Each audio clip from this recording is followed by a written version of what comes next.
기자쇼 만중입니다. 오늘은 박수홍 씨 관련된 소식 전해드리겠습니다.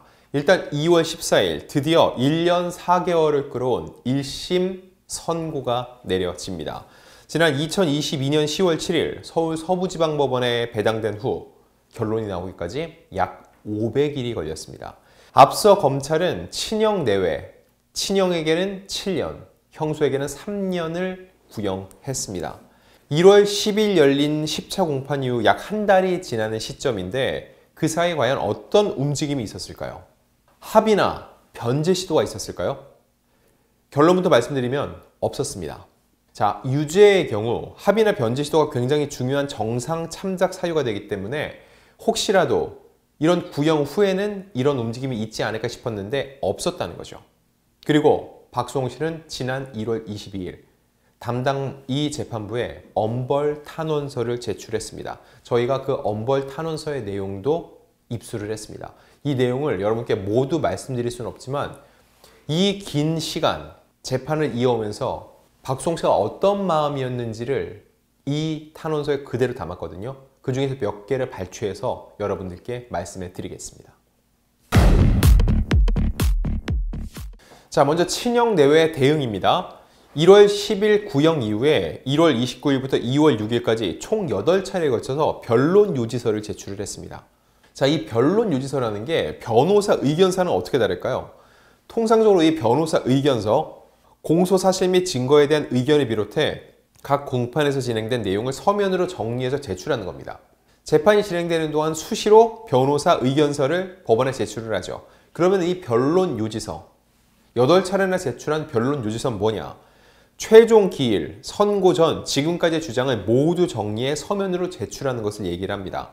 자, 그동안 피고, 즉 친형 내외에 유리한 증거나 자료들을 공판이 진행되는 동안 하나하나 제출을 했는데 이것을 총 망라한 자료라고 볼 수 있습니다. 피고인의 주장을 다시 한번 강화하는 측면인데 이걸 8번이나 냈다. 이거는 이 사건에 대해서 친형 내외가 아직도 할 말이 있다라고 얘기를 하는 것과 다름없다고 봅니다. 자, 그러면서도 합의나 변제 시도는 있었을까요? 이 재판이 시작된 이후에 단 한 번도 없었고 검찰의 구형 후에도 이런 움직임은 전혀 없었다고 합니다. 왜 그랬을까요? 자, 재판은 크게 두 가지로 나눠집니다. 첫 번째는 유무죄, 유죄냐 무죄냐를 따지는 재판. 또 한 가지는 양형, 죄는 있다.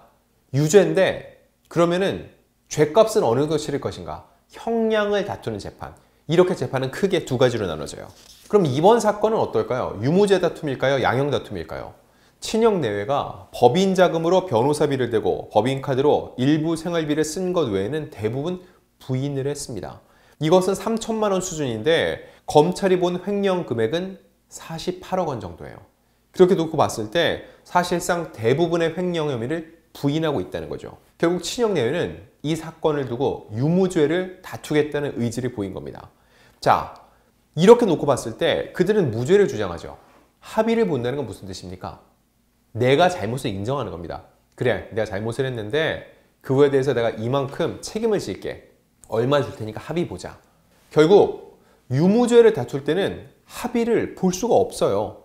만약 합의를 보면은 고소 취하를 하거나 합의서를 제출하죠. 그러면 재판관이 이를 갖고 정상 참작을 해서 선고를 하는데 아예 처음부터 무죄다. 우리는 죄가 없다. 이런 취지로 변론을 해 나가고 있기 때문에 합의라는 것은 있을 수가 없다는 거죠. 근데 저는 이 변제 부분이 더 궁금합니다.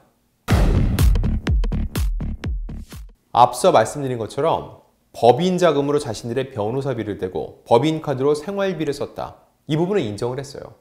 그럼 이 부분에 대해서라도 변제 의지를 보일 수가 있거든요. 자신들의 잘못을 인정한 부분이기 때문에 피해자 측에 직접 본인들이 연락을 하기 꺼려진다. 왜냐면 다른 사람들이 많이 무죄를 주장하고 있으니까. 이런 경우에는 법원에 공탁을 걸 수 있습니다. 내가 법인 자금 쓴 거 이건 잘못했어. 그건 책임질게 하고 그만큼을 법원 공탁을 걸어놓을 수 있는데 그런 것도 하지 않았다는 거죠. 결과적으로 볼 때 이런 상황 속에서 박수홍 씨는 더 이상 그들을 가족으로 볼 수 없다는 겁니다. 이런 내용이 바로 1월 22일 박수홍 씨가 법원에 제출한 엄벌 탄원서에 포함이 돼 있습니다. 마지막까지 무죄를 주장하고 사과를 하지 않는 친형 내외에 대한 자신의 마지막 입장이라고 볼 수 있죠. 우선 선고 전이기 때문에 아직까지는 박수홍 씨의 주장과 본인의 심경임을 미리 전제해 두겠습니다. 피고인들은 본인들의 범행을 은닉하기 위해 없는 사실들로 저를 사회적으로 매장당하게 만들었고 일상생활이 완전히 망가져 파탄 수준에 이르렀습니다. 부모님을 앞세워 증인을 신청하였고 부모님에게 거짓을 주입시켜 천륜 관계를 끊어지게 하고 집안을 풍비박산낸 장본인들입니다. 자, 실제로 박수홍 씨는 이 일이 불거진 후 CF 촬영까지 마쳤던 광고가 불발이 되고 촬영을 마친 예능에서 통편집되기도 했습니다.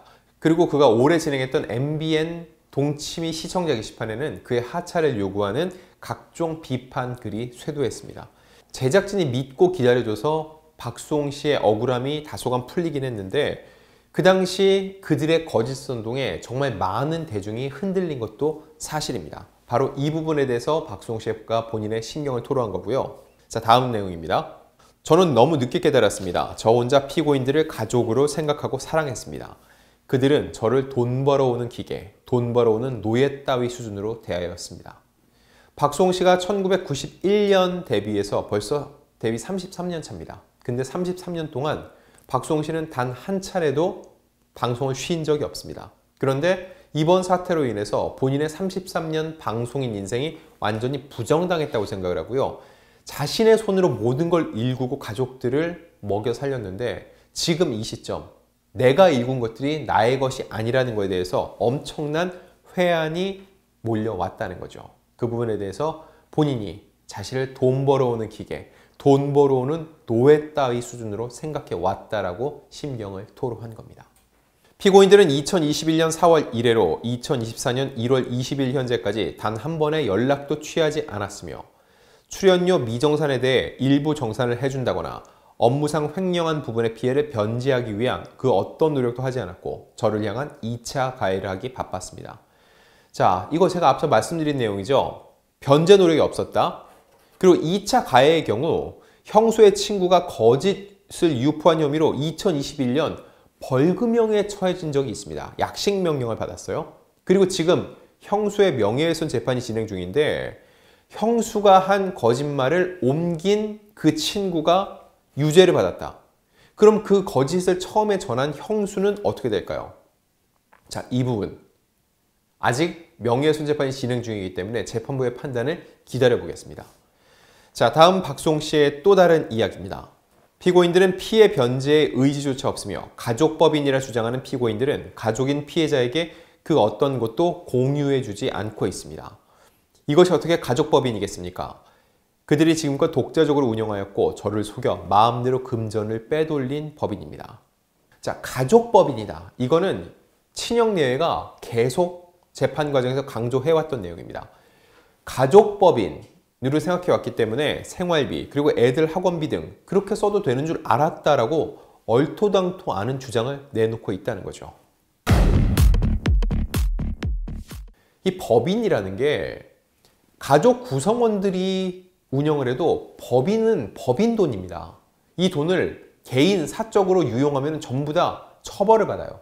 그런데 가족법인이라고 얘기하는 것 자체가 말이 성립 자체가 안 된다는 거죠. 그리고 중요한 거, 정작 가족법인이라고 하면서 박수홍 씨는 이 가족법인에 대한 내용을 공유받은 적이 없고 본인은 철저히 배제됐다는 주장이죠. 결국 말은 그렇게 하지만 박수홍이라는 사람을 가족으로는 생각하지 않았고 그렇기 때문에 가족을 위해서 평생을 헌신한 박수홍 씨는 무너질 수밖에 없었다는 이야기입니다. 자, 그래서 박수홍 씨의 이 엄벌 탄원서의 결론은 어떤 내용일까요? 바로 이 부분입니다. 분통이 터지고 억울하여 찢기듯 가슴이 아프고 한이 맺히고 피눈물이 납니다. 부디 저의 지난 청춘을 되찾을 수 있게 해주시고 피고인의 악행의 고리를 끊어내 주시길 바랍니다. 30년 동안 오랜 기간 피해자의 선의를 이용해 셀 수 없을 정도로 범행을 저지른 것도 모자라 고소 이후 3년째 일말의 양심의 가책도 느끼지 못하고 2차 가해를 일삼는 악질적인 피고인들에게 엄벌을 간절히 촉구합니다. 결국 이는 박수홍 씨가 그들을 더 이상 가족으로 볼 수 없다는 선언과 같습니다. 2021년 4월 문제 제기 이후에 3년이 지난 지금까지 단 한 번의 연락조차 없었다는 겁니다. 이렇게 긴 시간을 돌아왔지만 제대로 된 사과조차 없었다는 그들에 대해서 박수홍 씨는 이제 그들에게 엄벌을 처해달라고 절규를 하고 있다고 볼 수 있죠.